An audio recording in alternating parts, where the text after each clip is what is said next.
wabarakatuh. Salam sejahtera untuk kita semua. Pertama-tama mari kita panjatkan puji syukur kehadiran Allah Subhanahu wa taala karena pada hari ini kita dapat berkumpul bersama di Gedung Nusantara 5 ini. Pertama-tama saya ingin ucapkan kepada Dewan Juri yang terhormat, para hadirin sekalian, serta adik-adik mahasiswa yang saya cintai. Selamat datang di babak semifinal pertama Lomba Debat Konstitusi Majelis Permusyawaratan Rakyat Republik Indonesia tingkat perguruan tinggi se-Indonesia tahun 2017.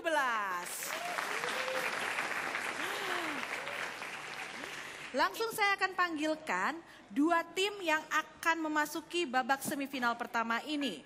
Mari kita sambut tim Nusantara 1 dan tim MPR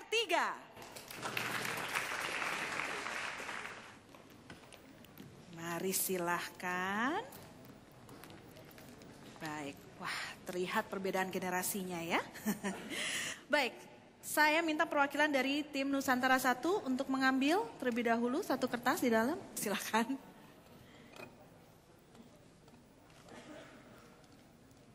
Oke, baik. MPR 3. Kita akan buka bersama-sama sesaat lagi. Baik, kalau sudah silakan dibuka secara bersamaan. Lalu setelah dibaca kertasnya ditampilkan ke depan. Dan yang akan menjadi tim pro adalah Nusantara 1 dan tim kontra adalah MPR 3. Ya, menarik sekali. Baik, sebelum menuju ke podium masing-masing, saya akan memberikan tahu terlebih dahulu, mosi debat sesuai hasil undian adalah penguatan wewenang DPD setara dengan DPR. Siap? Siap? Silakan menempati podiumnya masing-masing. Baik, hadirin yang terhormat, adik-adik mahasiswa yang saya cintai.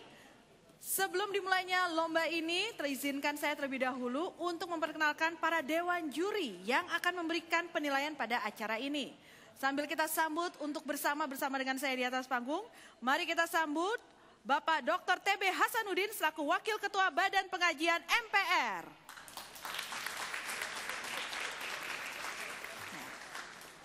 Silakan Bapak. Dan selanjutnya, mari kita sambut Bapak Rambe Kamarul Zaman MSC selaku Wakil Ketua Badan Pengajian MPR.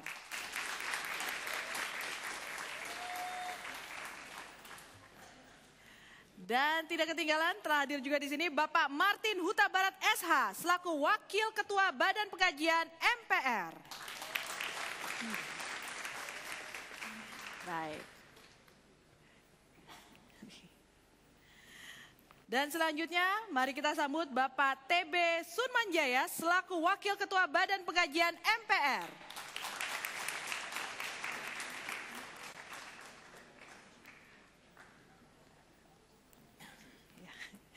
Dan saja juga telah hadir di sini Profesor Dr. Syamsul Bahri selaku anggota Lembaga Pengkajian MPR.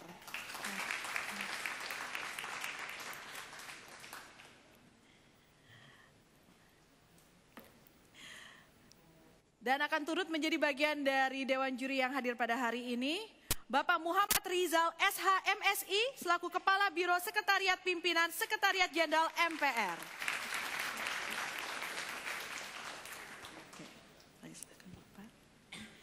Dan yang paling cantik di antara para Dewan Juri kita, telah hadir pula di sini, mari kita sambut Ibu Susi Dwi Haryanti SH LLM PhD selaku Pakar Hukum Tata Negara.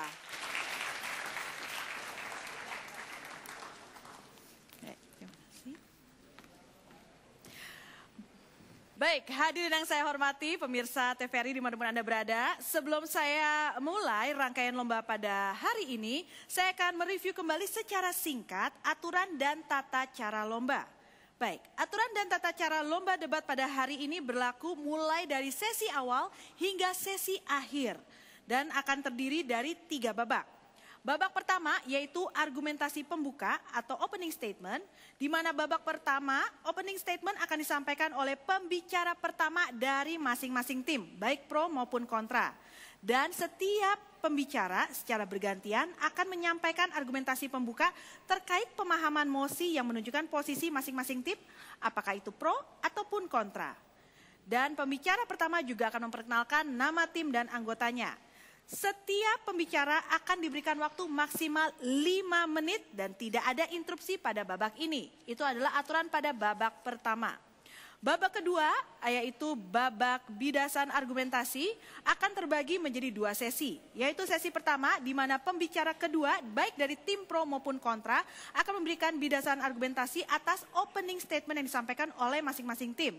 Dan waktunya adalah maksimal 7 menit. Begitupun pada sesi kedua, di mana pembicara ketiga dari masing-masing tim, baik itu pro maupun kontra, akan memberikan tambahan bidasan argumentasinya dengan waktu maksimal 7 menit untuk masing-masing pembicara. Pada babak ini akan sangat seru karena dipersilakan untuk dilakukan interupsi. Dilanjutkan dengan babak ketiga, yaitu penyampaian kesimpulan atau closing statement, di mana setiap tim yang diwakilkan oleh pembicara pertama dipersilakan untuk memberikan closing statement yang akan mempertegas dan mempertajam solusi serta rekomendasi terkait mosi sesuai dengan posisi dari masing-masing tim. Waktu yang diberikan untuk setiap tim adalah maksimal 3 menit dan tidak ada interupsi pada babak ini. Berikut saya akan sampaikan juga tata cara interupsi, di mana interupsi dapat dilakukan apabila pembicara telah menyampaikan materinya selama 2 menit pertama. Dan waktu interupsi akan berakhir atau terakhir adalah 1 menit sebelum waktu untuk pembicara selesai berbicara. Artinya pada menit ke-6 sudah tidak boleh ada lagi interupsi. Petunjuk waktu telah hadir, baik ada 2 layar di dalam panggung sini. Akan memberikan tanda warna hijau saat permohonan interupsi boleh dilakukan. Dan penunjuk waktu akan memberikan tanda kuning saat permohonan interupsi berakhir. Pada setiap seksi, penyampaian materi interupsi dilakukan maksimal 3 kali dengan durasi waktu maksimal 20 detik untuk masing-masing interupsi. Diawali dengan permohonan kepada pembicara, lalu apabila diterima silahkan menyatakan dengan kata silakan, dan apabila interupsi ditolak Anda bisa mengatakan tidak terima kasih. Penunjuk waktu yang tersedia di layar Anda pada saat ini ada 2 layar LED. Warna hijau artinya waktu interupsi sudah diperbolehkan. Warna kuning adalah 1 menit sebelum waktu bicara habis dan waktu kesempatan untuk menyampaikan interupsi sudah habis. Waktu merah artinya waktu bicara Anda sudah selesai. Baik, demikianlah tata cara dan aturan dalam lomba debat kita, debat konstitusi tahun 2017 oleh Majelis Permusyawaratan Rakyat Republik Indonesia. Kita akan mulai babak pertama, tapi sebelumnya hadirin, mari kita berikan tepuk tangan terlebih dahulu untuk kepada 2 tim kita yang ada di sini. Dan babak pertama akan kita mulai setelah jeda iklan berikut ini. Tetap bersama kami, bersama dengan TVRI, saluran pemersatu bangsa. Jadi yang terbaik di debat mahasiswa MPR.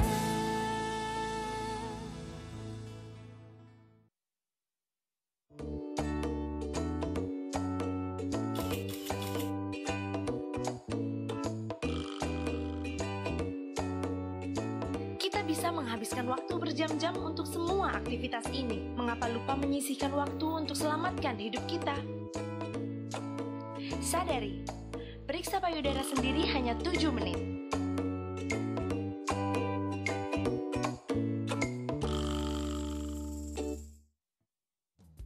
yang terbaik di debat mahasiswa MPR.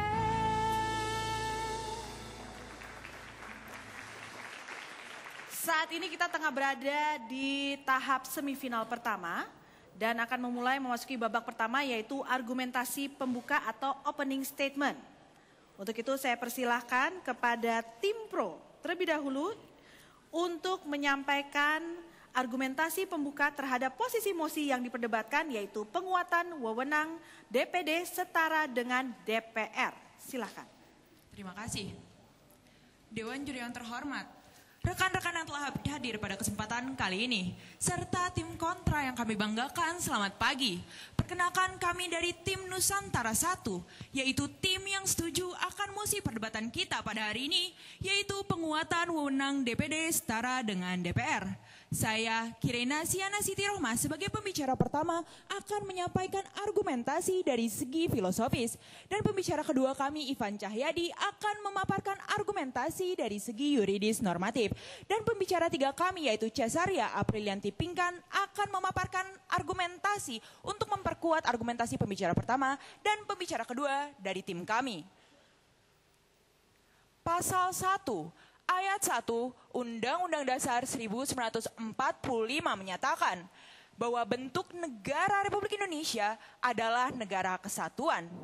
Dan di dalam pasal 18-nya dinyatakan bahwa negara kesatuan Indonesia dibagi atas daerah-daerah yang menganut asas otonomi daerah. Hal ini untuk sejatinya adalah menjamin pemenuhan kebutuhan di setiap daerah-daerah di Indonesia. Dewan Juri yang terhormat, kita mengetahui bahwa dahulu Indonesia sangat sentralistis, di mana adanya sentralistis kekuasaan pada zaman Orde Baru telah melahirkan adanya ketimpangan pusat dan daerah. Hal ini menimbulkan adanya kekecewaan bagi setiap warga negara Indonesia. Maka dari itu Dewan Juri yang terhormat, di sini para pemangku negara kita ingin melahirkan yang namanya Dewan Perwakilan Daerah. Dan menurut A.M. Lutfi dalam naskah komprehensif buku 3 Undang-Undang Dasar 1945 menyatakan bahwa kelahiran Dewan Perwakilan Daerah ini adalah cara untuk menjaga negara kesatuan Republik Indonesia dengan daerah, di mana memberikan hak dan keadilan yang pantas pada daerah untuk ikut terlibat dalam putusan-putusan negara. Dan menurut A.M. Fatwa dalam buku Potret Konstitusi Pasca Amandemen 1945, ia menyatakan bahwa maksud dari adanya Dewan Perwakilan Daerah ini adalah yang pertama, untuk memperkuat ikatan-ikatan daerah-daerah di Indonesia. Dan yang kedua, meningkatkan agregasi dan akomodasi aspirasi dan kepentingan daerah dalam perumusan kebijakan nasional berkaitan dengan negara dan daerah. Saat ini di dalam Undang-Undang MD3 dinyatakan bahwa DPD memiliki kewenangan untuk mengajukan rancangan undang-undang dan berarti ia ada dalam pembahasan rancangan undang-undang pada tingkat pertama. Kemudian keluar putusan Mahkamah Konstitusi nomor 79 tahun 2014 bahwa di sini DPD diberikan kewenangan untuk ikut serta dalam pembahasan tingkat kedua, yaitu di sini berarti DPD dapat ikut serta dalam pembahasan di dalam lingkup pembahasan rancangan undang-undang. Tetapi Dewan Juri yang terhormat, kami sebagai tim pro ingin memperkuat kewenangan dari DPD tersebut. Karena menurut Refli Harun, seharusnya jika DPD memiliki kewenangan untuk ikut serta dalam pembahasan, maka konsekuensi logisnya adalah ia pun harus ikut serta dalam persetujuan. Sehingga apa? Menjamin kebutuhan-kebutuhan daerah. Dan tujuan dari adanya DPD ini sebagai perwakilan rakyat daerah dapat tercapai sesuai dengan original intentnya, yaitu ikut serta terlibat dalam putusan-putusan nasional. Lalu di dalam pasal 22D Undang-Undang Dasar 1945 dinyatakan bahwa DPD ikut membahas rancangan undang-undang yang berkaitan dengan otonomi daerah. Di sini kami ingin mengkritisi pasal tersebut karena apa? Karena sesungguhnya kami ingin memberikan kewenangan DPD untuk ikut serta dalam keseluruhan rancangan undang-undang, tidak hanya dalam yang berkaitan dengan otonomi daerah saja. Karena apa? Kita mengetahui bahwa undang-undang berlaku umum. Yang berarti apa? Akan berimplikasi pada implementasi keputusan-keputusan di daerah. Walaupun undang-undangnya bukan tentang otonomi daerah, tapi karena berlaku umum, maka daerah-daerah pun akan ikut tunduk kepada undang-undang tersebut. Sehingga Dewan Juri yang terhormat, kami juga ingin menambahkan kewenangan DPD agar dapat membahas keseluruhan undang-undang, tidak hanya yang terkait dengan otonomi daerah. Kesetaraan DPD dan DPR dalam pembahasan rancangan undang-undang dari tingkat pertama hingga tingkat ketiga ini akan menimbulkan yang namanya keselarasan, dan di mana aspirasi dari daerah pun akan dapat diakomodir oleh undang-undang kita. Maka dari itu Dewan Juri yang terhormat, kami memberikan solusi berupa amandemen Undang-Undang Dasar 1945 untuk menyetarakan kewenangan DPD dan juga DPR yang selanjutnya akan dipaparkan lebih lanjut oleh pembicara kedua kami. Maka dari itu Dewan Juri yang terhormat, kami sebagai tim pro tetap setuju akan mosi perdebatan kita pada hari ini, yaitu penguatan wewenang DPD setara dengan DPR. Agar apa? Agar aspirasi dari rakyat dapat terakomodir dan juga agar sesuai dengan tujuan dibentuknya Dewan Perwakilan Rakyat untuk ikut terlibat dalam putusan-putusan nasional dan juga agar dapat merumuskan kebijakan berkaitan dengan negara dan juga daerah. Sekian dan terima kasih. Baik. Kita berikan tepuk tangan terlebih dahulu kepada pembicara pertama dari tim pro yang telah menyampaikan argumentasi pembuka terhadap posisi mosi yang diperdebatkan. Selanjutnya kita akan mendengarkan bagaimana argumentasi pembuka terhadap posisi mosi yang diperdebatkan dari pembicara pertama tim kontra. Silakan. Terima kasih atas kesempatan yang telah diberikan. Dengan memohon izin kepada seluruh rakyat Indonesia, dengan memohon izin kepada para pendiri bangsa ini, izinkan kami menyampaikan argumen pembuka pada kesempatan hari ini. Jika kelak kami sebagai generasi muda diberi kepercayaan untuk memimpin negeri ini, izinkan kami menghapuskan tangis-tangis yang sekarang berceceran di jalan-jalan Republik ini. Dewan Juri yang kami hormati, rekan-rekan pemerhati hukum dan konstitusi yang hadir pada kesempatan hari ini, izinkan kami membuka argumen kami dengan pandangan hidup bangsa Indonesia yang disampaikan oleh tokoh-tokoh yang dapat kita lihat di sebelah atau di depan kami. Tokoh-tokoh tersebut telah menggagas pandangan hidup Pancasila, sila keempat, yang menyatakan bahwa kerakyatan dipimpin oleh hikmat kebijaksanaan dalam permusyawaratan perwakilan. Pada kesempatan hari ini, kami dari tim kontra dengan sangat tegas menyatakan tidak sepakat dengan adanya mosi pemberian kewenangan atau penguatan kewenangan DPD setara DPR dengan beberapa pertimbangan. Yang pertama, bahwa secara filosofis ia akan menghapuskan eksistensi Majelis Permusyawaratan Rakyat jika kemudian kedudukannya dibuat setara, karena ia akan menyebabkan Majelis Permusyawaratan Rakyat menjadi lembaga atau menjadi joint session, bukan sebagai sebuah kelembagaan yang eksis hari ini. Dewan Juri yang kami hormati, rekan-rekan pemerhati hukum dan konstitusi yang hadir pada kesempatan hari ini, jika kemudian kita melihat atau menilik hakikat perwakilan dari DPR dan DPD, sejatinya hakikat perwakilan DPR dan DPD berbeda, sehingga dalam proses penyelenggaraan kewenangannya pun harus berbeda.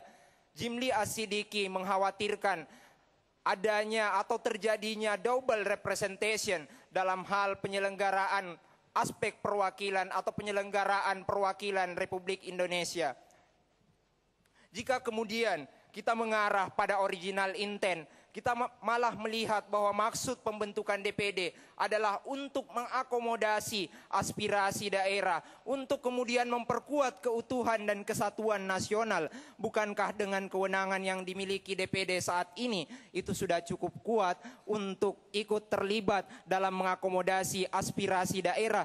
Bukankah dengan dapat terlibat dalam proses pembahasan, DPD pun secara tidak langsung telah menjadi bagian dari penyampai aspirasi masyarakat di daerah? Oleh karena itu, alasan bahwa penyampaian aspirasi di daerah itu tidak terpenuhi adalah alasan yang tidak masuk akal, karena secara logis DPD telah dilibatkan dalam proses legislasi, yaitu dalam proses pembahasan. Dewan Juri yang kami hormati, rekan-rekan pemerhati hukum dan konstitusi yang hadir pada kesempatan hari ini, hal inilah yang sekiranya perlu ditegaskan dalam sistem perwakilan kita.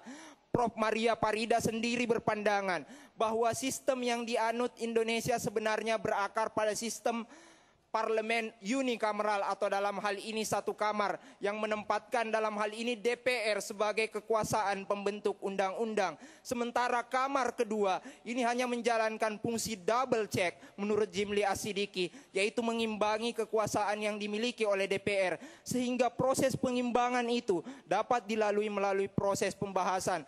Putusan MK pun akan dibahas oleh pembicara kedua dan ketiga kami dalam kesempatan hari ini. Dewan juri yang kami hormati, rekan-rekan pemerhati hukum dan konstitusi. Perdebatan kali ini mengarahkan kita untuk mencari solusi dan tidak memperjuangkan ambisi. Mengapa kemudian kita mencari solusi? Kita mencari jalan terbaik bagi bangsa ini. MK telah memutuskan bahwa keterlibatan DPD merupakan hal yang setara dalam demokrasi permusyawaratan di Indonesia. Apalagi dengan memposisikan sejajar antara DPR dan DPD, maka akan mematikan eksistensi dari lembaga yang menyelenggarakan debat konstitusi hari ini. Dewan juri yang kami hormati, rekan-rekan pemerhati hukum dan konstitusi, atas alasan-alasan mendasar, logis, filosofis, yuridis tersebut, kami dengan tegas menyatakan menolak mosi perdebatan pada kesempatan hari ini, menolak penguatan kewenangan terhadap DPD yang setara dengan DPR. Karena Bung Hatta sendiri berpesan bahwa dalam demokrasi permusyawaratan yang harus dijalankan adalah demokrasi yang tidak melakukan penindasan. Tetapi apakah kemudian kita mengatakan hari ini DPR melakukan penindasan? Sama sekali tidak, kawan-kawan. Jika amanah Undang-Undang Dasar dijalankan secara murni dan konsekuen, maka itu pun telah mewakili aspirasi, mewakili kedaulatan rakyat, mewakili sila keempat Pancasila, Undang-Undang Dasar Negara Republik Indonesia tahun 1945. Semua itu telah tercover dalam undang-undang kita, sehingga pelaksanaan konstitusi lah yang mesti kita jaga, yang mesti kita kawal bersama. Apalagi modal terakhir dari anak muda adalah idealisme dan idenya. Terima kasih. Baik, luar biasa sekali. Baik, kita akan lanjutkan lagi. Masih ada 2 babak lagi yang akan semakin seru dalam kesempatan kita pada hari ini. Jadi Anda jangan kemana-mana, tetap bersama kami di TVRI, saluran pemersatu bangsa. Jadi yang terbaik di debat mahasiswa MPR. Inilah Selidik TVRI. Mengungkap realita yang ada di sekitar kita.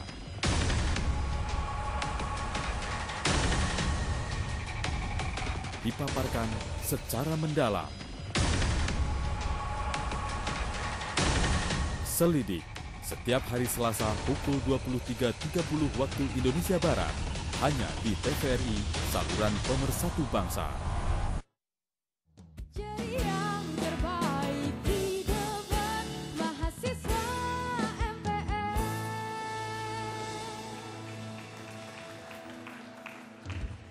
Hadirin dan juga pemirsa TVRI dimanapun Anda berada, Anda masih bersama kami dalam Lomba Debat Konstitusi Majelis Permusyawaratan Rakyat Republik Indonesia tingkat perguruan tinggi se-Indonesia tahun 2017. Kita tengah berada di babak semifinal pertama, baik tim pro maupun tim kontra sudah menyampaikan argumentasi pembuka dan sekarang kita masuk babak kedua, yaitu babak bidasan argumentasi. Dan ingat, pada segmen ini atau babak ini Anda dipersilakan untuk melakukan interupsi. Kami persilakan langsung kepada pembicara kedua. Baik, terima kasih. Perkenalkan, saya Ivan Cahyadi selaku pembicara 2 dari tim pro yang akan membedah mosi perdebatan kita pada hari ini dari segi yuridis normatif. Namun sebelum membangun argumentasi kami, ada baiknya kami selaku tim pro menyatakan ketidaksepahaman dengan argumentasi yang telah dipaparkan oleh pembicara pertama dari tim kontra. Atas nama filosofis, pembicara dari tim kontra mengarahkan perdebatan kita ke arah bertendensinya pembubaran Majelis Permusyawaratan Rakyat. Tetapi kami sebagai tim pro menegaskan kita sedang membahas kewenangan dalam hal legislatif atau perumusan aturan yang dimiliki oleh Dewan Perwakilan Daerah dan juga Dewan Perwakilan Rakyat. Tetapi kewenangan Majelis Permusyawaratan Rakyat akan tetap seperti itu yang mungkin akan dijelaskan lebih lanjut oleh pembicara ketiga kami. Lalu kami pun setuju dengan argumentasi pembicara tim kontra yang menegaskan bahwa hakikat perwakilan antara Dewan Perwakilan Daerah dan juga Dewan Perwakilan Rakyat memiliki dua hakikat yang berbeda. Sebagaimana ditekankan oleh Profesor Bagirmanan dalam bukunya MPR, DPD, dan DPR pasca Undang-Undang Dasar yang baru, menyatakan bahwa Dewan Perwakilan Rakyat merepresentasikan secara politik, tetapi Dewan Perwakilan Daerah membawa representasi daerah. Atas dua hal yang berbeda tersebut, kami di sini selaku tim pro merasa dibutuhkannya penyetaraan dalam konteks kewenangan antara Dewan Perwakilan Daerah dan juga Dewan Perwakilan Rakyat agar menjunjung suatu cita yang mulia.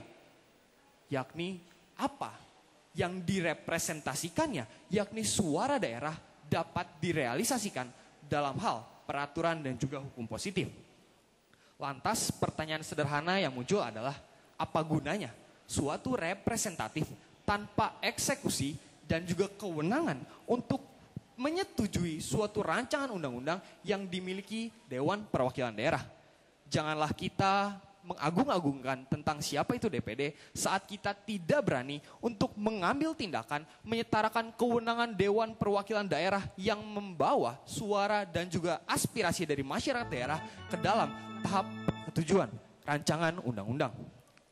Rekan-rekan sekalian, saat membahas tentang Dewan Perwakilan Daerah, ada baiknya kita menilik terlebih dahulu siapa itu Dewan Perwakilan Daerah. Berdasarkan pasal 246 Undang-Undang MD 3 nomor 17 tahun 2014 menegaskan bahwa Dewan Perwakilan Daerah terdiri dari wakil-wakil daerah setiap provinsi. Sebenarnya dari pasal tersebut pun telah kita dapat tafsirkan bahwa Dewan Perwakilan Daerah ini yang dari tadi telah dibahas oleh pembicara pertama dari tim kami dan pembicara pertama dari tim kontra pun memiliki suatu peran yang penting untuk menjadi lembaga yang membawa aspirasi masyarakat daerah dalam program legislasi nasional. Silakan. Apakah dengan demikian saudara mengatakan bahwa ikut terlibat dalam proses pembahasan adalah hal yang tidak penting? Terima kasih. Rekan-rekan sekalian, kami menyadari betul bahwa Mahkamah Konstitusi telah memberikan kewenangan untuk melakukan pembahasan. Tetapi kami selaku tim pro merasa kewenangan tersebut tidak cukup.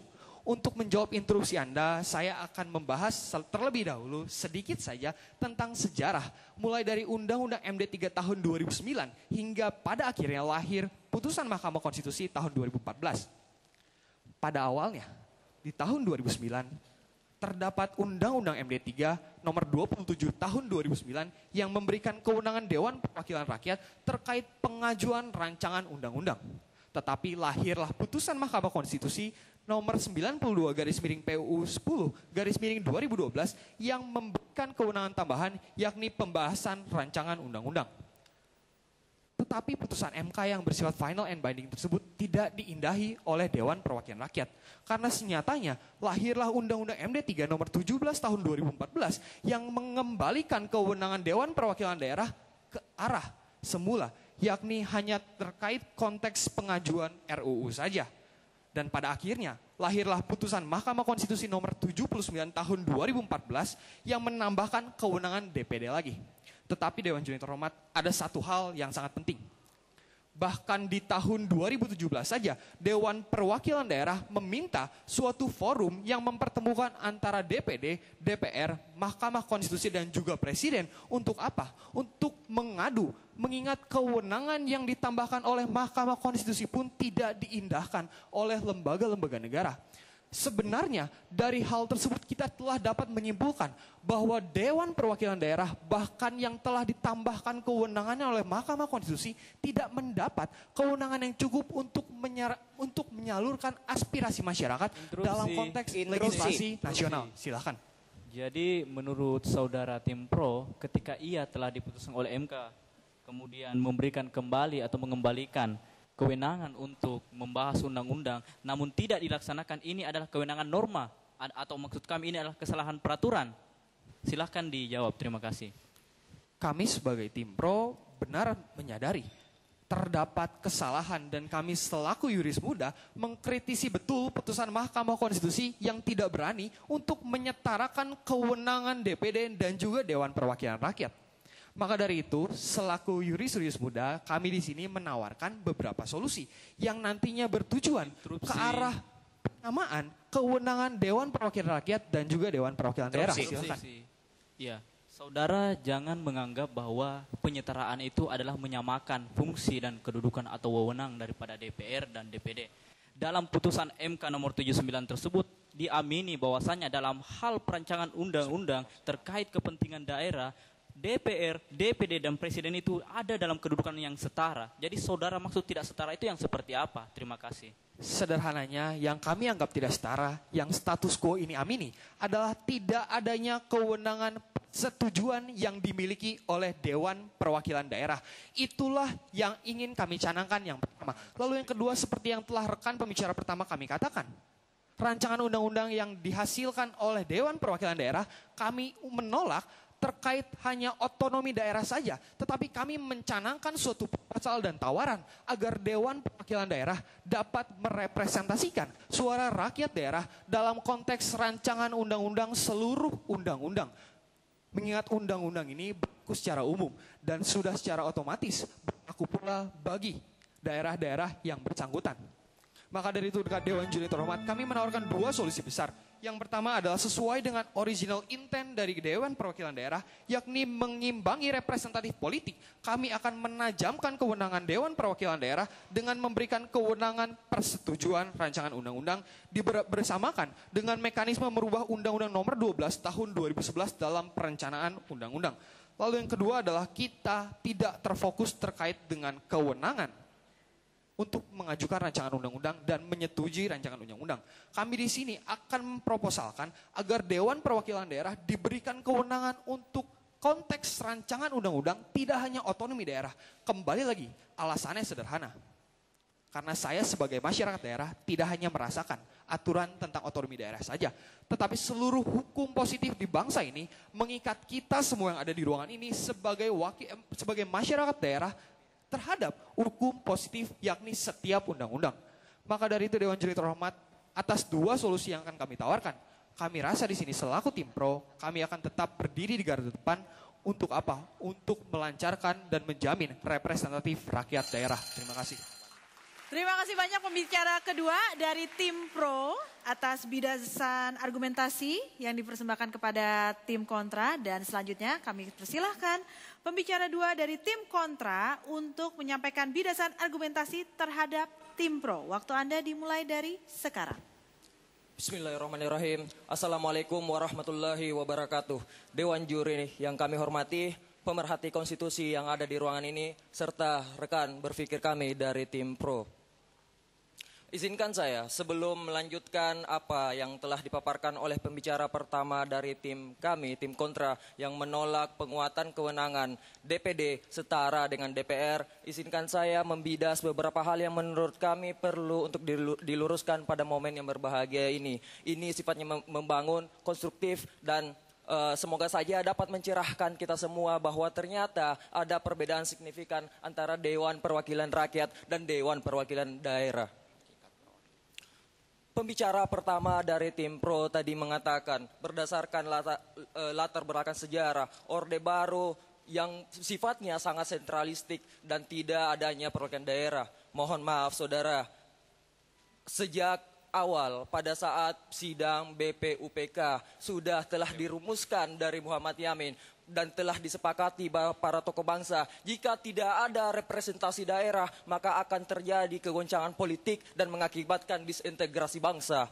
Maka sejak itu sudah ada perwakilan daerah yang bernama utusan daerah, utusan golongan yang menyeimbangkan Dewan Perwakilan Rakyat pada saat itu.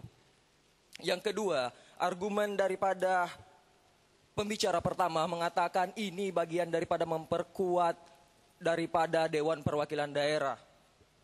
Penyerap original intent daripada adanya Dewan Perwakilan Daerah adalah untuk mengakomodir aspirasi dan menyampaikan kepentingan daripada daerah. mengakomodir aspirasi dan menyampaikan kepentingan daripada daerah, kita tidak bisa samakan dengan kewenangan untuk membentuk undang-undang. Amanat konstitusi kita dalam pasal aspirasi dan menyampaikan kepentingan daripada daerah, kita tidak bisa samakan dengan kewenangan untuk membentuk undang-undang. Amanat konstitusi kita dalam pasal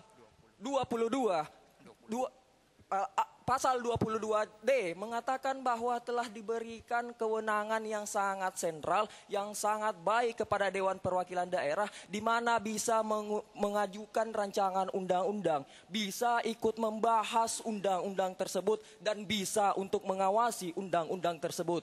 Ini adalah bagian daripada apa yang namanya penyerapan aspirasi, apa yang namanya kontrol aspirasi, dan apa yang namanya penyeimbangan Dewan Perwakilan Rakyat yang kita amini sebagai check and balances daripada lembaga perwakilan kita. Silahkan saudariku. Saudaraku, ketika Anda mengatakan bahwa antara DPR dan Presiden adalah sejajar, begitu pula dengan DPD dan DPR, yang dimana DPD dan DPR adalah sejajar, pertanyaan kami adalah mengapa hanya DPR yang dilibatkan untuk mendapatkan persetujuan bersama dalam hal rancangan undang-undang? Bagaimana kabarnya dengan DPD? Dari hal tersebut saja dapat kita lihat bahwa DPD terkesan adalah terdapat hubungan subordinatif dengan DPR, padahal tidak demikian nyatanya. Terima kasih. Terima kasih saudariku. Hakikat daripada Dewan Perwakilan Daerah dan Dewan Perwakilan Rakyat itu kita amini bersama bahwa itu berbeda. Bagaimana mungkin sesuatu yang hakikatnya berbeda kita amini untuk dijadikan setara dan dijadikan satu pada kewenangan yang sama? Ini sangat tidak rasional, saudara-saudaraku. Tadi pembicara pertama juga mengatakan bahwa ada putusan MK. Mohon maaf, putusan MK tidak mengamini adanya kewenangan untuk menyetujui undang-undang yang diamanatkan kepada DPD. Hanya memberikan kewenangan yang untuk membahas, dan ini pun adalah bagian daripada penguatan Dewan Perwakilan Daerah. Karena original intent, sekali lagi saya katakan, original intent daripada adanya Dewan Perwakilan Daerah, yang pertama secara historis adalah bagian daripada untuk menyeimbangkan dan tidak terjadinya disintegrasi bangsa yang ditakutkan para tokoh-tokoh bangsa. Kedua, adanya pemberian akomodasi terhadap aspirasi dan kepentingan daripada daerah. Pemberian aspirasi telah diakomodir dengan baik oleh beberapa ayat yang ada pada pasal 22D Undang-Undang Dasar Negara Republik Indonesia tahun 1945. Silakan saudara. Betul adanya putusan Mahkamah Konstitusi hanya memberikan konsep pembahasan. Maka dari itulah kami menawarkan solusi yang melebihi pendapat Mahkamah Konstitusi, yakni konsep menyetujui. Yang seperti Anda bilang pula, hakikat DPD dan juga DPR berbeda. Hakikat Dewan Perwakilan Daerah adalah representatif daerah yang setara dengan representatif politik. Maka dari itu kita setarakan dengan memberikan kewenangan penyetujuan demi cita-cita yang Anda amini pula. Inilah yang sangat kami tunggukan daripada apa yang ditanyakan dari pembicara kedua daripada tim pro. Ingat saudara, apa implikasi dan konsekuensi logis yang akan terjadi apabila diberi kewenangan penyetujuan undang-undang atau disetarakannya DPD dengan Dewan Perwakilan Rakyat? Yang pertama, akan terjadi deadlock daripada penyetujuan undang-undang dalam sidang paripurna, dalam sidang undang-undang. Yang kedua, kita bisa mengamini bahwa ditetapkannya DPR sebagai, ya silakan. Dewan Juri yang terhormat, tentu tidak akan terjadi deadlock. Mengapa? Karena dalam pembahasan dan dalam persetujuan ada 3 pihak, yaitu Presiden, DPD, dan DPR. Maka mana mungkin terjadi deadlock, Dewan Juri yang terhormat? Silakan. Oke, terima kasih saudariku. Perlu diingat bahwa dalam sidang DPD tidak membawa kepentingan fraksi, tapi membawa kepentingan personal. Kepentingan personal daripada anggota Dewan DPD itu kemudian sangat sulit disatukan. Bayangkan pernah terjadi dalam satu wilayah regional pemilihan DPD, ada 4 orang yang dipilih bahkan tidak sama sekali mempunyai pandangan yang sama terkait apa yang ingin disetujuinya. Bagaimana ini bisa terjadi, saudara-saudariku? Izinkan saya mengingatkan bagaimana kemudian Montesquieu kemudian membagi 3 cabang kekuasaan, yudikatif, legislatif, dan eksekutif. Legislatif sebagaimana yang pernah disampaikan daripada Hendra Nur Cahyo dalam buku Filsafat Demokrasinya mengatakan bahwa ada 3 kemudian prinsip dasar daripada sebuah demokrasi. Yang pertama akses, yang kedua equality, yang ketiga principle of majority. Principle of majority adalah bentuk daripada representasi daripada kedaulatan rakyat, representasi daripada diberikannya kewenangan, diberikannya kuasa rakyat terhadap satu lembaga negara untuk menjalankan aspirasi mereka. Tetapi ingat, pada bidang eksekutif, pada bidang legislatif, sebagaimana apa yang dikatakan oleh Montesquieu, itu adalah kewenangan dalam bentuk membentuk undang-undang. Amanat daripada historis daripada Indonesia, daripada apa yang telah dijalankan oleh tokoh bangsa kita, bahwa dulu telah ada Dewan Perwakilan Rakyat yang mengakomodir kemudian daripada itu. Maka dari itu bagian daripada untuk mengakomodir daerah sebagai supaya tidak terjadi disintegrasi, supaya tidak terjadi yang namanya konflik sosial yang dibawa di akar rumput, maka kemudian dibentuk sebuah utusan daerah untuk mengakomodir itu. Olehnya perdebatan kita sebenarnya hari ini adalah perdebatan yang sangat klasik. Sekali lagi sangat klasik. Oleh daripada itu apa yang telah kami sampaikan ini adalah bagian daripada sebenarnya alasan original intent, alasan historis, dan alasan bagaimana MK tidak memberikan daripada kewenangan untuk menyetujui sebuah undang-undang, saudariku. Oleh sebab itu sekali lagi kami dari tim kontra sangat tidak setuju diberikannya kewenangan yang setara dengan DPR. Ingat, setara bukan berarti sama, saudariku. Justru kita mengatakan bahwa jika kewenangan DPR dan DPD itu setara, akan terjadi konstelasi yang sangat buruk, di mana fungsi dan haknya juga harus disetarakan. Bagaimana mungkin fungsi dan hak yang disetarakan daripada filsafat, daripada hakikat dari 2 lembaga tersebut itu sangat berbeda. Maka dari itu mari kita amini tidak diberikannya kewenangan yang setara antara DPD dan Dewan Perwakilan Rakyat Republik Indonesia. Assalamualaikum warahmatullahi wabarakatuh. Waalaikumsalam warahmatullahi wabarakatuh. Baik. Terima kasih banyak pembicara kedua dari tim kontra yang sudah menyampaikan bidasan argumentasinya. Pemirsa, belum selesai. Masih ada pembicara ketiga baik dari tim pro maupun tim kontra yang akan menyampaikannya pandangan maupun bidasan argumentasi mengenai topik kita pada hari ini, yaitu penguatan kewenangan DPD setara dengan DPR. Lanjut, kita langsung aja menuju ke tim pro. Pembicara ketiga, silakan bidasan argumentasi Anda terhadap tim kontra. Baik, terima kasih atas waktu yang telah diberikan. Perkenalkan, saya Cesaria Aprilianti Pinkan sebagai pembicara ketiga dari tim pro, sangat setuju dengan mosi perdebatan kita kali ini, yaitu penguatan kewenangan Dewan Perwakilan Daerah atau DPD setara dengan Dewan Perwakilan Rakyat.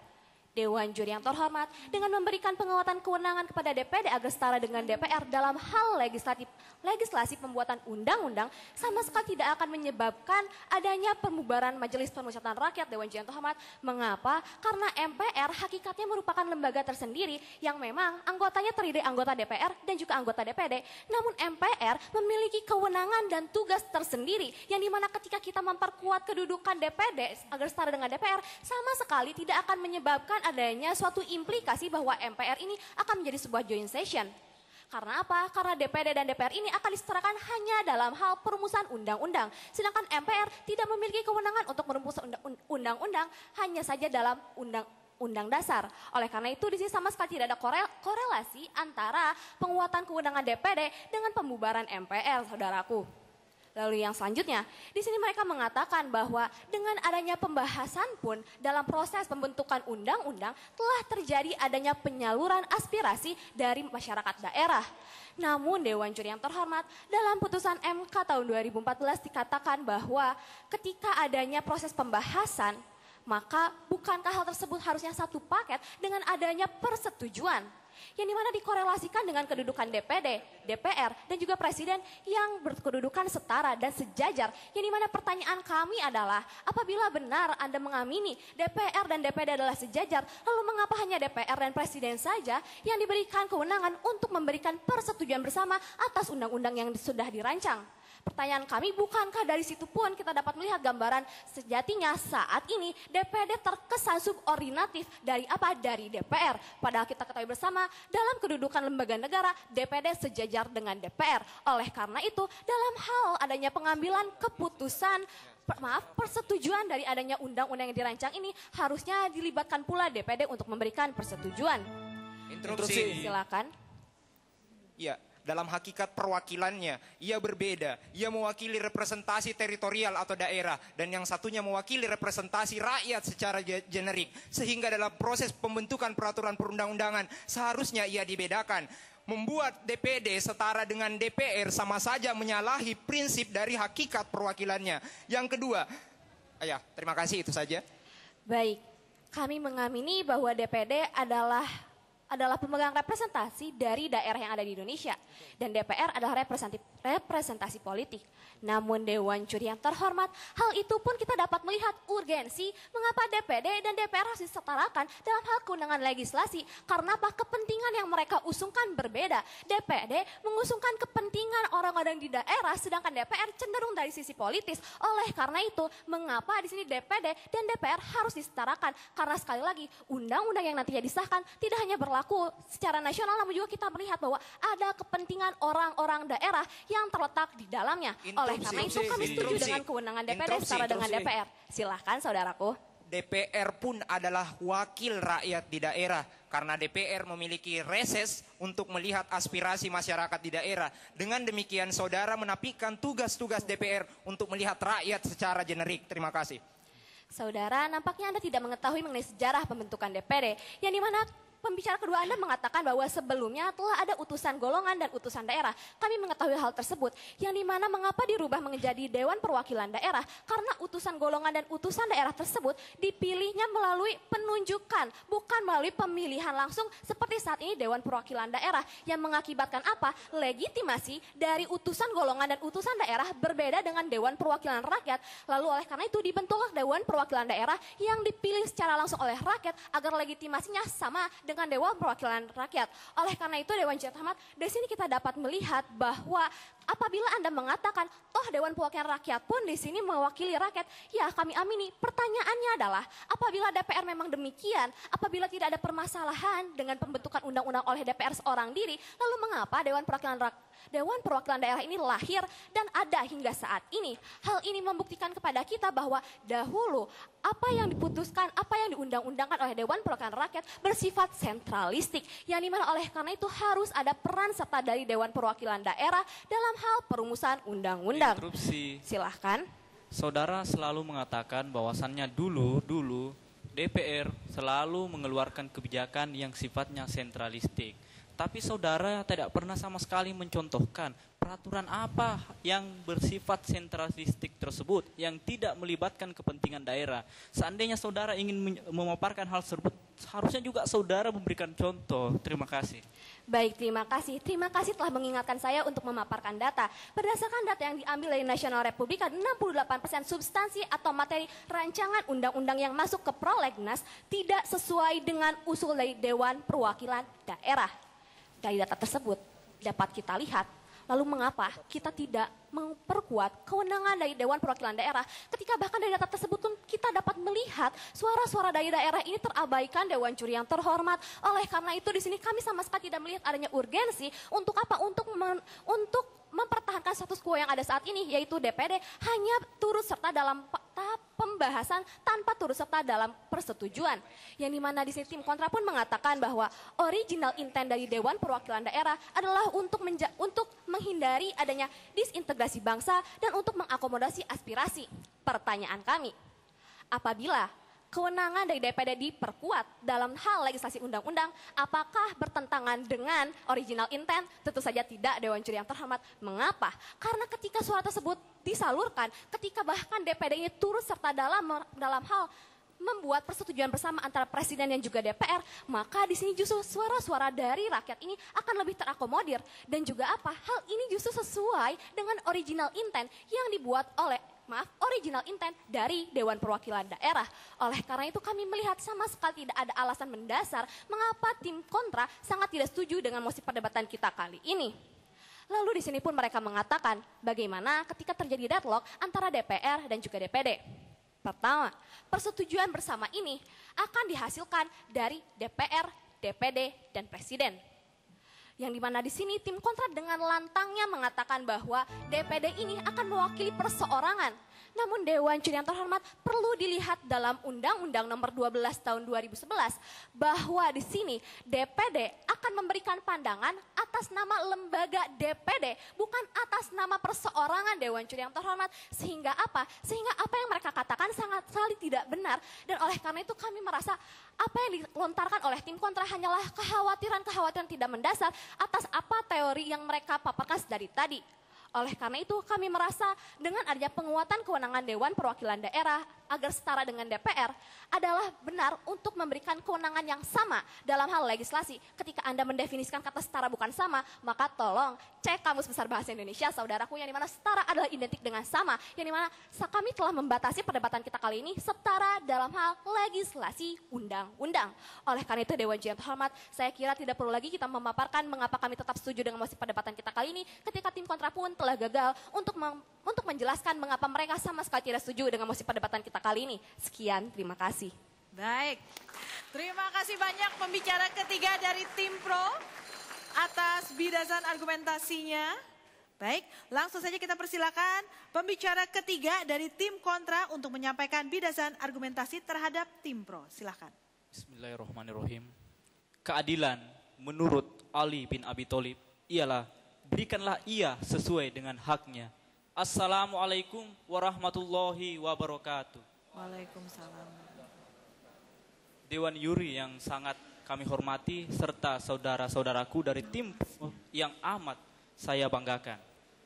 Sebelum saya selaku pembicara ketiga melanjutkan bangunan argumentasi yang telah disampaikan oleh pembicara pertama kami dan dilanjutkan oleh pembicara dua kami, izinkanlah saya selaku pembicara ketiga menyampaikan sedikit bidasan-bidasan yang sifatnya konstruktif demi menjaga persatuan kita bersama. Pembicara pertama dari tim pro sebenarnya agak gagal melihat sejarah kebangsaan kita karena tim pro memaknai lahirnya utusan atau perwakilan daerah itu pasca reformasi. Ini telah dijawab secara baik oleh saudara kami pembicara kedua bahwasannya utusan daerah untuk merekatkan kita sebagai bangsa yang berkesatuan itu telah hadir sejak kita ingin mendirikan bangsa kita. Hal ini dipelopori oleh pendiri bangsa yaitu Muhammad Yamin. Jadi gugurlah pandangan saudari tentang apa yang dimaksud DPD sebagai lembaga perwakilan yang hanya eksis pada setelah kita melakukan reformasi. Itu yang pertama. Yang kedua, tim pro sangat ingin menyamakan antara kedudukan, fungsi dan kewenangan terkait legislasi antara DPR dan DPD. Ini pun telah dijawab bahwasannya representasi teritorial dan representasi politik adalah dua hal yang berbeda. Sehingga dalam menjalankan fungsinya tentu memiliki konsekuensi yang berbeda. Perbedaan ini yang membuat kenapa kemudian DPD dan DPR tidak sama dalam menjalankan konsep atau proses legislasi. Kami sama sekali tidak mengingkari tidak adanya proses legislasi yang disampaikan oleh tim pro. Tetap ada kewenangan legislasi yang dimiliki oleh DPD. Namun dalam hal ini tidak sampai kepada tahap penyetujuan. Kenapa seperti itu? Karena kita mengetahui bersama bahwa dinamika politik atau dinamika kita berbangsa dan bernegara dalam pengambilan keputusan di rapat-rapat paripurna DPR ada terjadi konsolidasi politik sebelum mengambil keputusan. Kita mengetahui bersama bahwasannya meskipun DPR anggotanya lebih besar sejumlah 560, namun ia memiliki fraksi sehingga pengambilan keputusan itu terlihat atau sangat sederhana. Maksud kami lebih sederhana. Namun ketika kita menyamakan dengan DPD dalam pengambilan keputusan, maka ada berapa provinsi, ada 132 anggota DPD yang kemudian dalam praktiknya akan dilakukan konsolidasi secara personal. Sehingga pengambilan keputusan akan lama. Inilah yang menjadi salah satu pertimbangan kenapa kemudian MK tidak sampai memutuskan dalam putusan nomor 97 tersebut DPD tidak sampai pada proses penyetujuan. Selain karena konsolidasi politiknya susah. Yang kedua karena memang semangat pembentukan DPD berdasarkan fakta historikal itu berbeda dengan Dewan Perwakilan Rakyat. Fungsi legislasi inilah yang kemudian dibedakan dan fungsi legislasi inilah yang membuat kenapa kemudian penempatan DPD dan DPR itu dalam konteks penyetujuan tidak Interupsi. sama. Ya silakan saudaraku. Karena itulah rekan kami, bahwa Dewan Perwakilan Rakyat merupakan representasi politik. Kami hendak memasukkan representasi daerah untuk menjaga nilai-nilai dan juga terjaminnya aspirasi masyarakat daerah dalam hal kewenangan legislatif. Dan kami yakin betul Anda mengerti Dewan Perwakilan Daerah, Dewan Perwakilan Rakyat merupakan representasi politik. Atas dasar itulah kami hendak memberikan pada DPD. Ya, terima kasih saudaraku. Tadi telah dijawab dengan sangat baik oleh pembicara pertama kami, bahwasannya DPR walaupun representasi politik namun dia dipilih berdasarkan dapil atau daerah pilihan, sehingga ia juga merepresentasi secara daerah. Kenapa kemudian dia diberikan fungsi untuk legislasi? Karena dia selain mewakili daerah-daerahnya, dia juga mewakili secara nasional, sehingga sudah tepat apabila fungsi legislasi ada pada kewenangan DPR. Dewan Juri yang kami hormati. Interupsi. Silakan saudariku. Jika argumentasi Anda seperti demikian, pertanyaan yang muncul sesederhana ini. Lantas apa fungsi dari Dewan Perwakilan Daerah saat Anda menyatakan Dewan Perwakilan Rakyat telah mengakomodir suara daerah? Maka kita hapus saja Dewan Perwakilan Daerah karena berdasarkan argumentasi dari pembicara tim kontra, DPD dan DPR memiliki hal dan juga kewenangan yang sama. Terima kasih saudaraku. Inilah pertanyaan yang menurut saya sangat ingin saya jawab. Pertama, kita harus melihat DPD dan DPR dalam dua kamar yang berbeda. Sistem ketatanegaraan kita, khususnya lembaga perwakilan kita, dikenal dengan sistem bikameral, di mana DPD merupakan bagian daripada double check terhadap kebijakan yang akan diambil oleh DPR sendiri.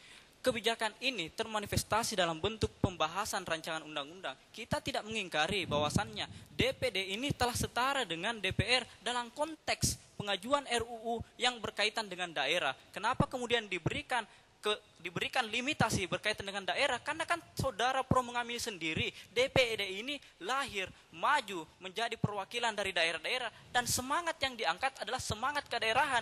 Inilah yang kemudian termanifestasi dalam kebijakan yang dalam norma yang ada dalam konstitusi kita yang mengamini bahwasannya. Ya silakan saudariku. Dewan Juri yang terhormat, telah terdapat inkonsistensi dari argumentasi yang disampaikan oleh tim kontra. Pembicara pertama dengan lantang menyatakan bahwa Indonesia menganut unikameral bukan bikameral. Namun pembicara ketiga dari tim kontra mengatakan kita menganut sistem bikameral yang menurut Prof. Saldi Isra mengatakan bahwa dengan dibatasnya kewenangan DPD hanya dalam tahap pembahasan undang-undang, maka apa original intent dari DPD itu sendiri, yaitu untuk mengakomodir kepentingan rakyat, tidaklah akan tercapai. Terima kasih. Ya, terima kasih saudariku. Yang perlu kita pahami bersama bahwasannya konteks lembaga perwakilan di Indonesia memang tepat unikameral menurut salah satu aspek. Namun aspek lainnya menurut Jimli Asidiki, jika kita melihat dari kewenangan untuk legislasi, maka kita memiliki dua kamar. Dua kamar inilah yang saya maksud dengan bikameral. Nah, yang ingin kami paparkan di sini ialah kenapa kemudian DPD tidak diberikan kewenangan dalam hal penyetujuan atau tidak boleh disamakan dengan DPR. Pertama, karena memang sejatinya DPD dan DPR memiliki representasi yang berbeda. Sehingga apa yang diperjuangkan juga berbeda. Perjuangan DPD adalah perjuangan yang berkaitan dengan kepentingan daerah. Apakah dalam konstitusi kita tidak diatur hal yang demikian? Ternyata diatur. Hal ini juga dipertegas dengan putusan MK nomor 97 PUU 12 tahun 2013. Bahwasannya telah ada begitu kewenangan DPD yang setara dengan DPR dan DPD. Jadi kita tidak bisa mengkari adanya kesetaraan. Yang salah adalah ketika kita ingin menyamakan. Karena apa yang telah saya sampaikan tadi, konsep keadilan adalah berikan dia yang menjadi haknya. Hak DPD adalah hak untuk memperjuangkan daerahnya. Hak untuk memperjuangkan daerahnya sudah termanifestasi dalam konstitusi kita, dalam undang-undang kita, dalam putusan MK, dan dalam praktiknya. Sehingga menurut kami sangat keliru apabila kita menyamakan antara setara dan penyamaan kedudukan. Karena pertama ini menyalahi prinsip atau teori legislatif, kemudian ini mengingkari teori demokrasi perwakilan, ini juga mengingkari teori pembagian kekuasaan. Sehingga sangat tepatlah apabila Dewan Perwakilan Daerah kita amini setara namun tidak boleh disamakan. Hal itulah yang membuat kami kenapa tidak sepakat apabila tim pro selalu mengatakan ingin menyamakan. Demikian, Assalamualaikum warahmatullahi wabarakatuh. Waalaikumsalam warahmatullahi wabarakatuh. Iya, baik hadirin pemirsa TVRI, barusan kita sudah menyaksikan ini babak kedua, yaitu babak bidasan argumentasi, dan sangat menarik. Pembicara kedua dan pembicara ketiga dari masing-masing tim telah menyampaikan argumentasinya dengan sangat baik. Dan kita akan lihat setelah ini, sama-sama kita akan mendengar bagaimana kesimpulan yang akan mereka berikan sebagai penutup statement dalam perdebatan mengenai penguatan kewenangan DPD setara dengan DPR. Jadi Anda jangan kemana-mana, tetap bersama kami di TVRI Saluran Pemersatu Bangsa. Jadi yang terbaik di debat mahasiswa MPR.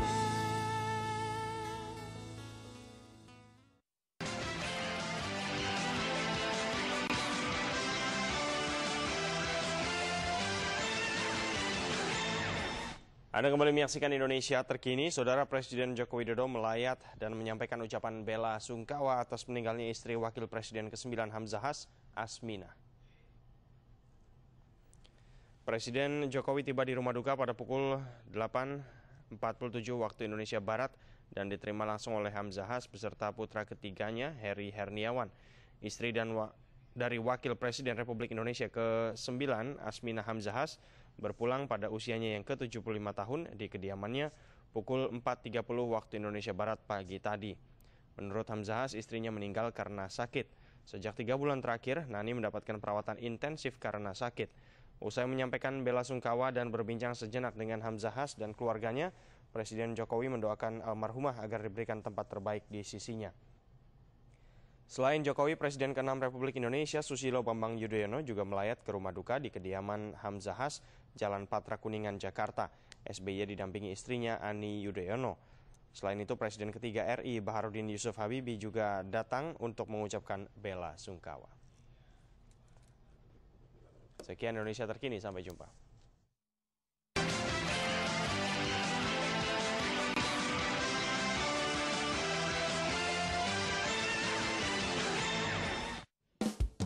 Jadi yang terbaik di debat mahasiswa MPR.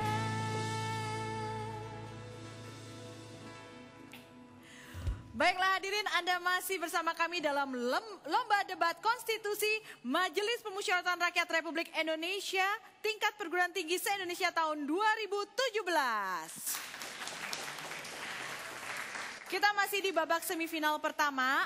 Tim pro maupun tim kontra sudah sama-sama menyampaikan argumentasi mereka, pandangan mereka.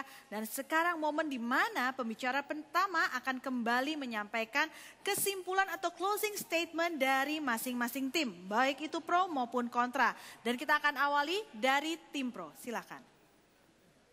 Karena perjuangan representatif yang berbedalah, maka kami sebagai tim pro ingin memperjuangkan keduanya. Pemenuhan kebutuhan rakyat Indonesia haruslah dilaksanakan secara menyeluruh, bahkan hingga daerah terjauh, hingga daerah terkecil. Maka dari itu kami ingin memperjuangkan untuk menyetarakan wewenang dari Dewan Perwakilan Daerah dengan Dewan Perwakilan Rakyat. Kami sebagai yuris muda tidak akan terkungkung dengan ketakutan-ketakutan. Kami justru ingin menerobos ketakutan tersebut demi apa? Terpenuhnya seluruh aspirasi, terpenuhnya seluruh kebutuhan dari masyarakat Indonesia. Bahwa ketakutan-ketakutan tersebut adalah yang pertama, ketakutan akan Majelis Permusyawaratan Rakyat jika Dewan Perwakilan Daerah ini memiliki wewenang yang setara dengan Dewan Perwakilan Rakyat adalah akan bubar. Hal ini sama sekali tidak memiliki hubungan Dewan Juri yang terhormat. Karena apa? Karena MPR merupakan lembaga sendiri yang memiliki kewenangan sendiri. Jadi walaupun ada mosi perdebatan kita pada hari ini, tidak akan berimplikasi pada lembaga Majelis Permusyawaratan Rakyat. Lalu yang kedua, kekhawatiran akan terjadi deadlock. Dewan Juri yang terhormat, deadlock hanya dapat dilakukan, hanya dapat terjadi jika ada dua lembaga. Tetapi Dewan Juri yang terhormat di sini dalam perumusan dalam pembahasan rancangan undang-undang dari tingkat pertama hingga tingkat terakhir yaitu persetujuan ada 3 pihak, yaitu Dewan Perwakilan Daerah, Dewan Perwakilan Rakyat, dan juga Presiden. Maka tidak akan ada sama sekali yang namanya deadlock. Lalu Dewan Juri yang terhormat, di sini ada pandangan yang sangat memprihatinkan, yang sangat skeptis akan Dewan Perwakilan Daerah. Bahwa Dewan Perwakilan Daerah akan hanya membawa kepentingan-kepentingan pribadi. Dewan Juri yang terhormat, kami sebagai yuris muda, kami sebagai rakyat Indonesia tentu percaya kepada Dewan Perwakilan Daerah sebagai wakil rakyat daerah kami untuk menyampaikan aspirasi kami. Maka dari itu kami menginginkan untuk menyetarakan kedudukan DPR dan juga DPD. Janganlah memaparkan argumentasi jika konsistensi saja belum dimiliki. Dewan Juri yang terhormat, terlihat ada inkonsistensi dari pemaparan argumentasi dari pembicara pertama, pembicara kedua, hingga pembicara ketiga dari tim kontra. Bahwa di sini mereka sama sekali bahkan tidak mengerti secara mendalam mosi perdebatan kita pada hari ini. Mereka sama sekali tidak menggali secara mendalam mosi perdebatan kita pada hari ini. Maka dari itu Dewan Juri yang terhormat, terdapat inkonsistensi yang begitu fatal antara mereka ingin bertepatan bahwa Indonesia adalah unikameral atau bikameral. Hal tersebut saja mereka masih belum bisa menetapkan diri mereka mau unikameral atau bikameral. Maka dari itu Dewan Juri yang terhormat, kami sebagai tim pro tetap setuju akan mosi perdebatan kita pada hari ini. Semata-mata untuk apa? Untuk menyampaikan, untuk memasukkan aspirasi-aspirasi daerah ke dalam undang-undang kita. Dan juga agar Dewan Perwakilan Daerah dalam melaksanakan wewenangnya sesuai dengan original intent pembentukannya. Terima kasih. Baik, terima kasih banyak pembicara pertama dari tim pro yang sudah menyampaikan kesimpulan mosi perdebatannya. Dan selanjutnya kita akan persilahkan bagaimana pembicara pertama dari tim kontra yang akan menyampaikan kesimpulan mosi perdebatannya. Silakan. Atas nama bangsa Indonesia, Dewan Perwakilan Daerah adalah lembaga perekat bangsa, bukan lembaga penyekat bangsa. Atas nama bangsa Indonesia pula, bahwa Dewan Perwakilan Daerah adalah penjaga persatuan, bukan penjaga perseteruan. Oleh karena itu, dalam perdebatan kita kali ini, mari kita mulai dengan pikiran yang bersih dan hati yang suci. Karena akar dari Pancasila kita sejatinya hanya dapat diwujudkan jika dimulai dari pikiran yang bersih dan hati yang suci. Adil tidak hanya soal ucapan, adil tidak hanya soal tindakan, tetapi adil berawal dari sejak dalam pikiran. Oleh Pramudia Anantatur dibahasakan sebagai adil sejak dalam pikiran. Adil dalam perspektif mosi perdebatan kita hari ini adalah menempatkan DPD dan DPR dalam posisi proporsional, bukan dalam posisi sama atau sejajar dalam hal ini. Dewan Juri yang kami hormati, rekan-rekan pemerhati hukum dan konstitusi yang hadir pada kesempatan hari ini, seluruh masyarakat Indonesia yang kemudian menyaksikan debat generasi muda yang kelak siap untuk melanjutkan estafet kepemimpinan di ruang-ruang parlemen. Hadirin yang sama berbahagia, ada beberapa argumentasi yang telah menjadi dasar kami kemudian mengapa kami kontra dengan perdebatan hari ini. Yang pertama, bahwa dari sisi hakikat perwakilan yang berbeda menyebabkan konsekuensi bahwa seharusnya dalam persoalan pengambilan fungsi legislasi maka harus diambil putusan berbeda pula. Karena aspek yang diwakili adalah berbeda. Yang satunya mewakili daerah, maka tepatlah Undang-Undang Dasar kita mengatur bahwa inilah yang boleh terlibat DPD dalam hal ini yang berkaitan dengan kepentingan daerah. Berikutnya, jika kita melihat kepentingan daerah sebagai bukan bagian dari kepentingan rakyat, maka kita gagal memahami permusyawaratan perwakilan Republik Indonesia. Karena sejatinya antara DPR dan DPD tidak dapat dipisahkan. Ini adalah dua saudara kembar yang bersatu dalam rumah Majelis Permusyawaratan Rakyat. Dewan Juri yang kami hormati, rekan-rekan pemerhati hukum dan konstitusi yang hadir pada kesempatan hari ini, seluruh masyarakat Indonesia, sekali lagi izinkan kami untuk menyampaikan bahwa proses legislasi yang terjadi di DPR tidak semata-mata melihat dari aspek regulasi semata, tetapi mesti kita lihat aplikasinya di lapangan. Proses pembagian hakikat perwakilan berujung pada kanalisasi sistem politik, dalam hal ini praksi di DPR, dan dalam hal ini individu-individu DPD yang diwakili sebagai representasi dari daerah. Ini menunjukkan konsekuensi bahwa ternyata dalam faktanya ada Dewan Perwakilan Daerah dalam satu wilayah justru memiliki pandangan berbeda soal wilayahnya. Ini menunjukkan betapa susahnya mengambil keputusan dalam aspek atau melihat pendapat dari Dewan Perwakilan Daerah. Walaupun kami mengamini bahwa DPD merupakan bagian dari perekat bangsa, tetapi kewenangan yang dimiliki DPD saat ini pun merupakan bagian dari penyerapan aspirasi bangsa, merupakan bagian dari penyerapan atau akomodasi aspirasi daerah, dan ini sangat sesuai dengan original intent dari dihadirkannya DPD dalam lembaga perwakilan Indonesia. Oleh karena itu, dengan tegas kami menyatakan menolak kesetaraan antara DPR dan DPD. Terima kasih, salam hukum, salam konstitusi. Baik, kita berikan tepuk tangan terlebih dahulu. Dengan berakhirnya apa yang disampaikan oleh pembicara pertama selaku kesimpulan dari mosi perdebatannya, maka babak ketiga atau babak kesimpulan telah berakhir. Dan selanjutnya kita akan mendengar bagaimana komentar dari para dewan juri. Kami persilakan Bapak TB Hasanuddin untuk memulainya. Terima kasih. Assalamualaikum warahmatullahi wabarakatuh. Waalaikumsalam. Salam sejahtera untuk kita semua.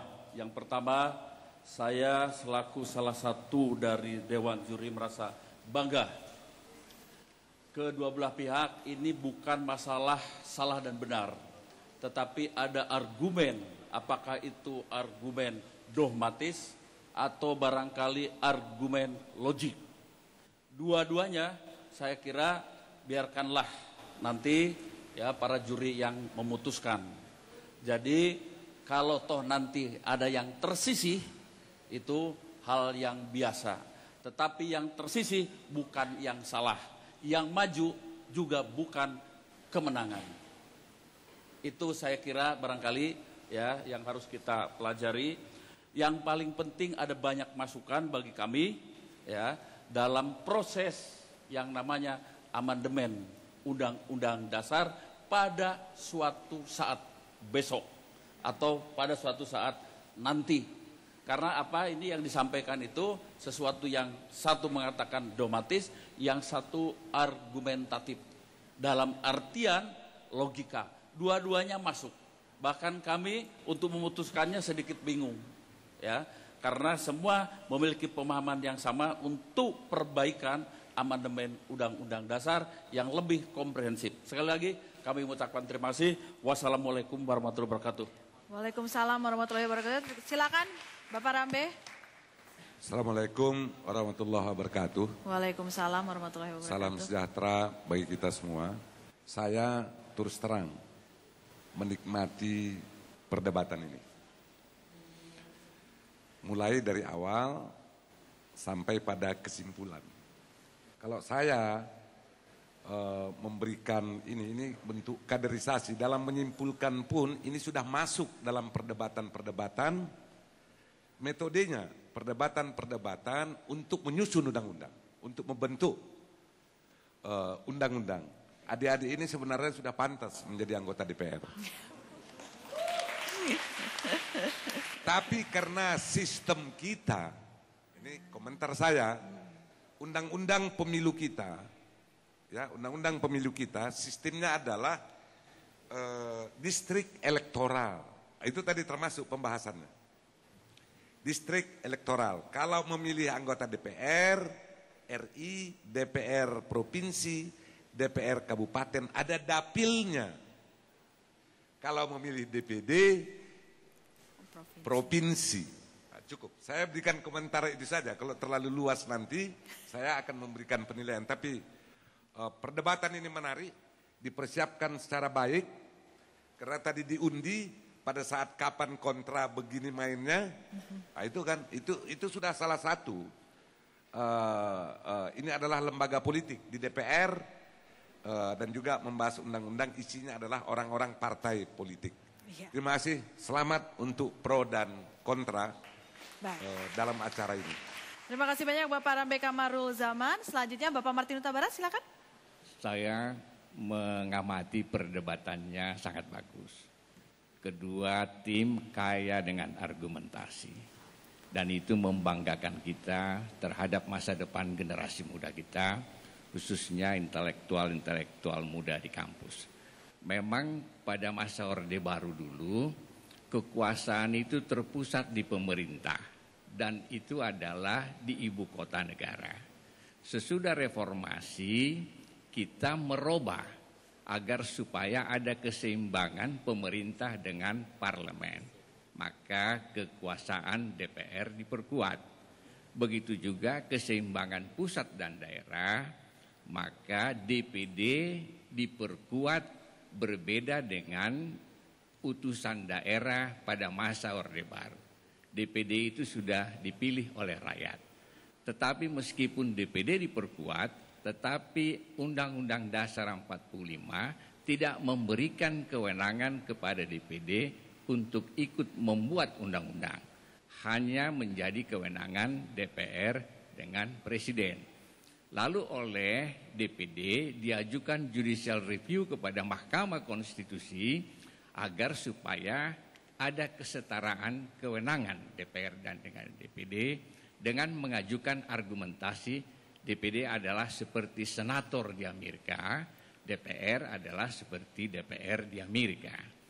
Tetapi Mahkamah Konstitusi menyatakan tidak dikenal dua kamar ataupun senator di dalam sistem ketatanegaraan kita. Tetapi Mahkamah Konstitusi menginginkan agar supaya kewenangan DPD ditingkatkan di dalam membuat perundang-undangan. Tetapi MD3, Undang-Undang tentang MPR, DPR, dan DPD tidak mengakomodirnya. Sehingga DPD sampai sekarang tetap berjuang agar kewenangannya setara. Dan itulah saya kira argumentasi kedua tim tadi sangat bagus sekali. Dewan juri akan sangat sulit menentukan siapa pemenangnya. Kalaupun ada pemenangnya, itu sangat tipis sekali. Selamat untuk Anda berdua. Baik. Terima kasih banyak Bapak Martin Huta Barat. Ibu Susi, mungkin ingin ditambahkan? Terima kasih. Saya hanya akan menambahkan sedikit saja, mencoba bagaimana menyusun argumen secara runtut. Kalau kita lihat mosinya penyamaan kewenangan, tetapi kelihatannya kedua tim sepakat bahwa ya hanya akan pada fungsi legislasi saja. Karena sebetulnya kan kewenangan bukan hanya pada fungsi legislasi gitu ya, jadi pada tiga fungsi yang dimiliki. Oke, kalau itu kemudian dibatasi, tapi harus lebih baik berangkat dari apa sih makna representasi itu. Karena representasi bukan hanya representasi politik, tapi secara teori ada yang namanya representasi fungsional dan lain sebagainya. Jadi makna representasi itu apa? Kemudian masuk ke jenis-jenis representasi, kemudian masuk sebetulnya bagaimana kalau itu dikaitkan khusus di Indonesia dengan bentuk negara kesatuan. Jadi DPD itu bagaimana relevansinya dengan bentuk negara kesatuan gitu ya. Kemudian kalau tadi tim kontra mengatakan karena berbeda jenis representasinya maka harus dibedakan juga. Maka bangunan argumentasinya adalah apakah perbedaannya itu menyangkut proseduralnya dalam arti melaksanakan fungsi legislasi, ataukah juga substansi atau materi muatan. Nah, itu juga sebaiknya dikeluarkan. Kemudian juga ketika tadi ada pertanyaan kalau deadlock bagaimana, tim pro mengatakan tidak mungkin deadlock karena ada DPR, DPD dan Presiden. Nah ini yang tidak dibahas, bagaimana mendudukkan Presiden di dalam fungsi legislasi ketika ada DPD kemudian juga dengan DPR. Karena ketika di dalam teori dan praktek beberapa negara, deadlock itu ditangani dengan mekanisme konstitusi. Jadi misalnya kalau di Amerika ketika terjadi deadlock maka final say untuk APBN itu ditetapkan di DPR. Sedangkan final say untuk hal-hal yang lain itu ada di Senat. Nah itu mungkin perbedaan itu yang akan dan melakukan perbandingan itu nanti yang akan memperkaya kita gitu ya. Karena sistem unikameral, sistem bikameral ini tidak ada kaitannya dengan bentuk negara. Inggris bentuk negara kesatuan tetapi bikameral. Filipina juga begitu gitu ya. Nah jadi bangunan argumentasinya lebih Anda berdua sudah bagus, sangat bagus. Nah itu akan lebih bagus ketika dilakukan secara runtut gitu. Jadi jalinannya itu terlihat antara satu, ini implikasinya begini, ini implikasinya seperti ini. Anyway, good luck semuanya bagus sekali gitu ya Anda membangun itu secara logika. Terima kasih. Terima kasih banyak Ibu Susi Dwi Haryanti. Baik, hadirin serta pemirsa TVRI, kita telah sampai di penghujung di segmen keempat kita dalam kesempatan Lomba Debat Konstitusi Majelis Permusyawaratan Rakyat Republik Indonesia tingkat perguruan tinggi se-Indonesia tahun 2017. Selanjutnya kita akan bersama-sama mempersilakan Dewan Juri untuk berdiskusi sebelum kita melihat siapakah yang jadi pemenang dalam babak semifinal pertama ini. Jadi Anda jangan kemana-mana, sesaat lagi kita akan mengetahuinya tetap di TVRI, saluran pemersatu bangsa. Jadi yang terbaik di debat mahasiswa MPR.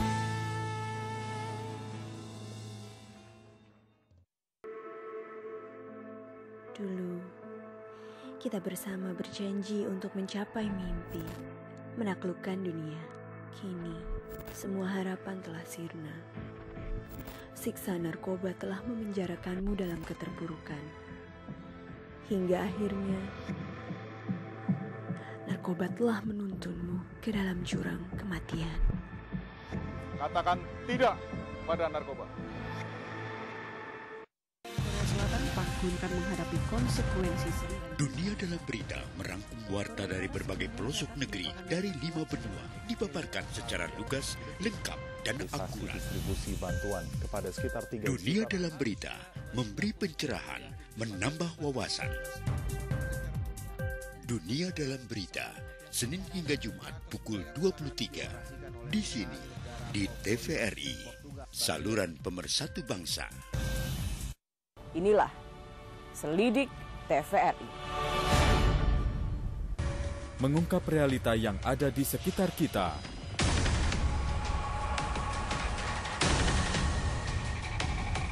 Dipaparkan secara mendalam. Selidik, setiap hari Selasa pukul 23.30 waktu Indonesia Barat. Hanya di TVRI, saluran pemersatu bangsa. Jadi yang terbaik di debat mahasiswa MPR.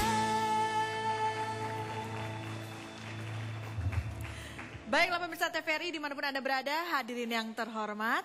Saat ini kita telah sampai di saat yang paling kita nantikan, yaitu pengumuman pemenang di babak semifinal pertama Lomba Debat Konstitusi Majelis Permusyawaratan Rakyat Republik Indonesia tingkat perguruan tinggi se-Indonesia tahun 2017. Tim Pro dan Tim Kota sudah selesai menyampaikan argumentasi mereka. Dewan Juri juga sudah merembuk dengan seksama siapakah yang unggul dalam babak semifinal pertama ini. Untuk itu saya langsung persilahkan kepada Dewan Juri untuk menyampaikan hasil akhirnya. Bismillahirrahmanirrahim, kami atas nama Dewan Juri barangkali sudah mencoba menghitung 2, 3, 4 kali. Kemudian juga Dewan Juri mencoba melihat perhitungannya. Diulang lagi. Mengapa? Karena perbedaan itu sangat tipis sekali. Izinkan saya menyampaikan rekapitulasi penilaian Dewan Juri secara keseluruhan. Mudah-mudahan keputusan itu sesuai apa adanya. Amin. Tim Nusantara 1 adalah pro, tim MPR 3 adalah kontra. Total nilai untuk pro adalah 2316,89. Kemudian untuk kontra adalah 2316,2. Dengan total poin adalah pro 4 poin, kontra 3 poin. Sehingga pemenangnya adalah tim pro atau tim Nusantara 1. Terima kasih. Wassalamualaikum warahmatullahi wabarakatuh. Waalaikumsalam warahmatullahi wabarakatuh. Terima kasih banyak kepada Dewan Juri. Dan Anda sudah dengar sendiri hadirin dan juga pemirsa bahwa pemenang dalam babak semifinal pertama Lomba Debat Konstitusi MPR RI tingkat seperguruan tinggi se-Indonesia tahun 2017 adalah Nusantara 1. Selamat kepada Nusantara 1, MPR 3, jangan menyesal. Masih ada lagi nanti kesempatan di mana kita akan masuk ke final yang menentukan juara 3 dan 4. MPR 3 akan kembali beradu di sana. Dan Nusantara 1 akan kita saksikan pada babak grand final. Siapakah yang akan menjadi lawan mereka? Nantikan karena nanti kita akan berjumpa lagi pemirsa di babak semifinal kedua dengan dua tim yang tidak kalah serunya, tidak kalah menariknya, dan tidak kalah panasnya. Terima kasih saya ucapkan kepada Dewan Juri atas keputusannya dan waktunya untuk pada kesempatan hari ini. Kepada para tim pro maupun tim kontra, terima kasih banyak. Hadirin sekalian, terima kasih banyak untuk semangatnya dan supportnya di lomba debat konstitusi ini. Dan terima kasih kepada Anda pemirsa TVRI, Anda telah menyimak dengan seksama bagaimana generasi muda telah menunjukkan suaranya melalui lomba debat ini. Dan semoga ini akan menjadi inspirasi bagi Anda untuk memiliki kepedulian tinggi terhadap konstitusi kita. Tidak hanya bersuara di balik layar, tapi kenapa tidak menyuarakannya dengan cara yang benar. Saya Nidunov undur diri, kita akan jumpa lagi di babak semifinal kedua. Tentunya hanya di lomba debat konstitusi Majelis Pemusyawaratan Rakyat Republik Indonesia tingkat perguruan tinggi se-Indonesia tahun 2017. Sampai jumpa.